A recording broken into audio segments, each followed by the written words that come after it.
Daniel Barros, escritor e professor da Escola Superior de Polícia Civil do Distrito Federal. Hoje, do programa A Política Nua e Crua, nós vamos abordar um ponto muito polêmico, as eleições de 2022 e a dita terceira via. Vejamos,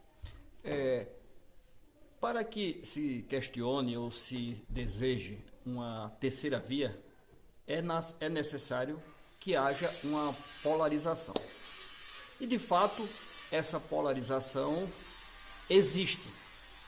Essa polarização existe, mas não da forma como é dita.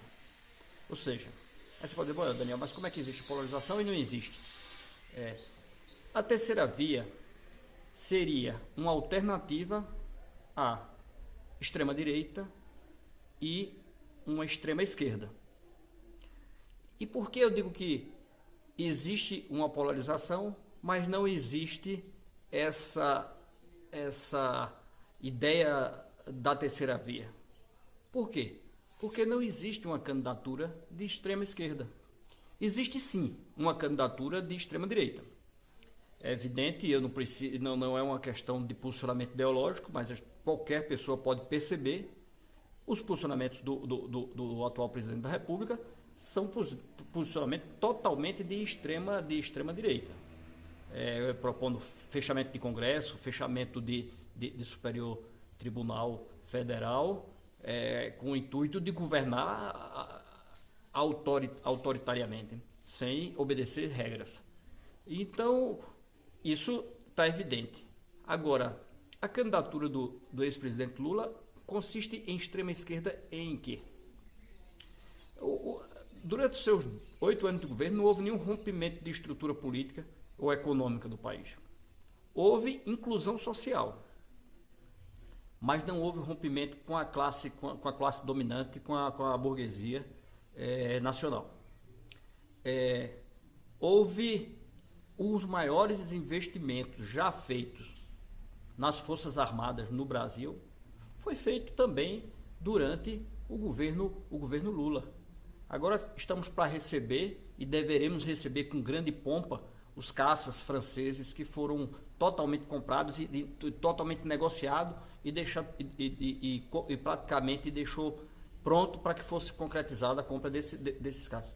Então, não houve uma reforma agrária como deveria ter acontecido. Não houve estatização de empresas privadas. Então, o Lula, se você me perguntar qual seria a terceira via dentro dessa discussão, a terceira via seria o quê? Um candidato de centro, concorda? Porque se tem uma extrema esquerda e uma extrema direita, você precisaria de um candidato de centro. E quem seria essa terceira via? Na minha opinião, seria o Lula. O Lula é a terceira via. Por quê? Porque o Lula, ele é um candidato de centro-esquerda.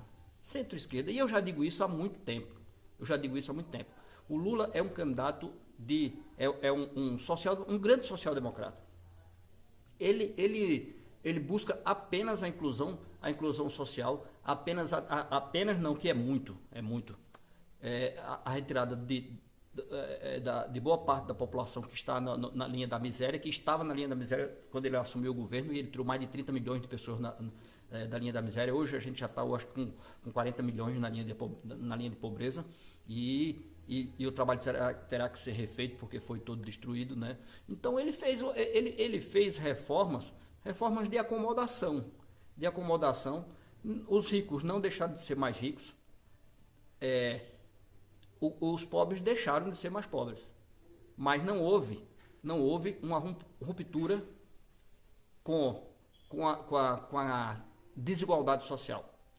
O Brasil continuou sendo tão desigual como era antes dele assumir, porque os ricos continuaram e ficaram inclusive mais ricos.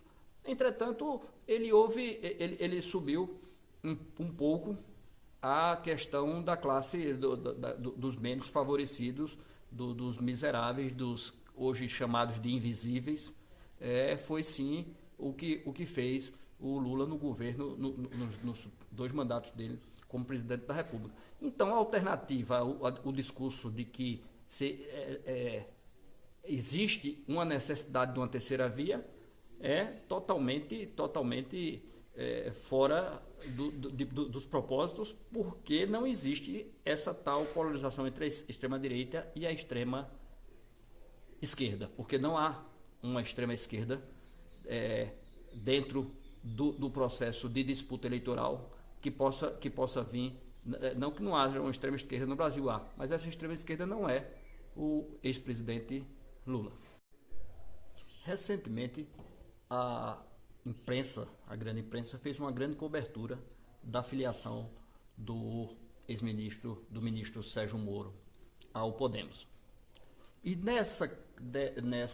nesse lançamento, a imprensa já o anunciou como o candidato da terceira via.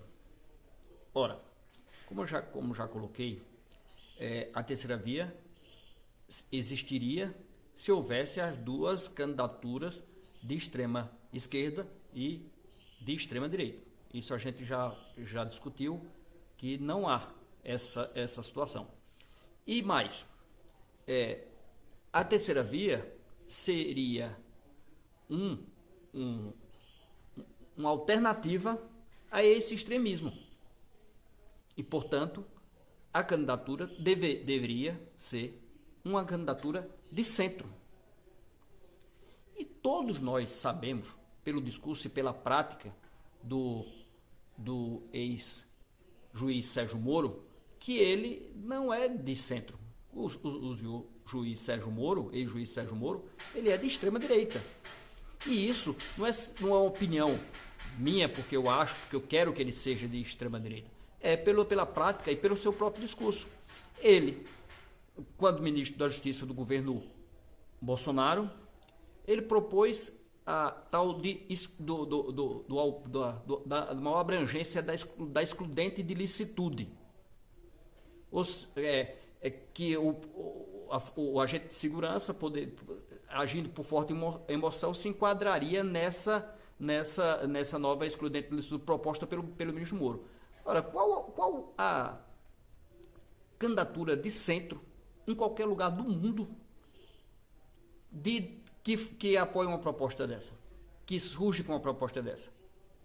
Apenas governos autoritários de extrema direita, como o governo Bolsonaro e como a própria candidatura do juiz Sérgio Moro. Mas vamos mais além. Ainda nesse lançamento nessa sua filiação, ele propôs a criação de um tribunal anticorrupção. Vejamos, como? Aí você diz, mas Daniel, um tribunal de anticorrupção seria excelente, porque um dos maiores problemas brasileiros é a corrupção. E um tribunal específico para isso seria uma maravilha. Mas me diga, como ele propõe? Ele propõe sendo um tribunal multilateral. Eu tenho até dificuldade de explicar. E gostaria até que o ex-ministro Sérgio Moro explicasse como seria esse multilateral. Porque o que a gente vê com isso é uma diminuição ou uma retirada total da independência do judiciário. E meus amigos, como pode alguém lutar para perder direito? Ele veio da magistratura e ele propõe o fim da independência do judiciário. É quase cômico ou surreal, como é cômico e surreal esse governo do qual ele fez parte, né? Então, como eu já falei em outras oportunidades, hoje existe um movimento no Brasil e até mesmo no mundo para que as pessoas percam direitos. As pessoas se mobilizam para entregar de mão beijada os direitos que foram conquistados com tanta luta no passado. E esse posicionamento do senhor ministro Sérgio Moro, ele demonstra claramente o seu posicionamento ideológico de extrema direita, porque a diminuição da independência do judiciário naturalmente provoca um maior controle da ação desse mesmo judiciário e desse tribunal. Talvez o ministro Sérgio Moro pela experiência que ele teve como ministro em Curitiba, ele queira implantar essa experiência dele nesse tal tribunal e transformar e criar um grande tribunal de exceção, já que o dele foi restrito à comarca lá de Curitiba. E olha, e tem mais um ponto que comprova e que mostra que a candidatura do ex-ministro Sérgio Moro é uma candidatura de extrema direita, e de extrema direita mesmo, não é uma centro-direita, não, é uma extrema direita mesmo. Ele questiona como ele acusa as garantias constitucionais, os juízes garantistas, de serem coniventes com a impunidade. É quase, isso para o meio jurídico, é quase uma loucura. Uma loucura. Porque, olha, se você não tem essas garantias, como você pode dar a quem está sendo julgado o direito de plena defesa? De plena defesa. Então, o que é que acontece? É aquela máxima, né? A gente tem as leis para punir os nossos adversários. Para os nossos inimigos, o rigor da lei. Para os nossos amigos, a interpretação moderada dessa mesma lei. Então, o que é que acontece? Ele quer liberdade para poder sair da legislação, para poder sair da ordem jurídica, quando ele questiona as garantias como uma forma de provocar impunidade. E a gente sabe exatamente que não é isso. Então,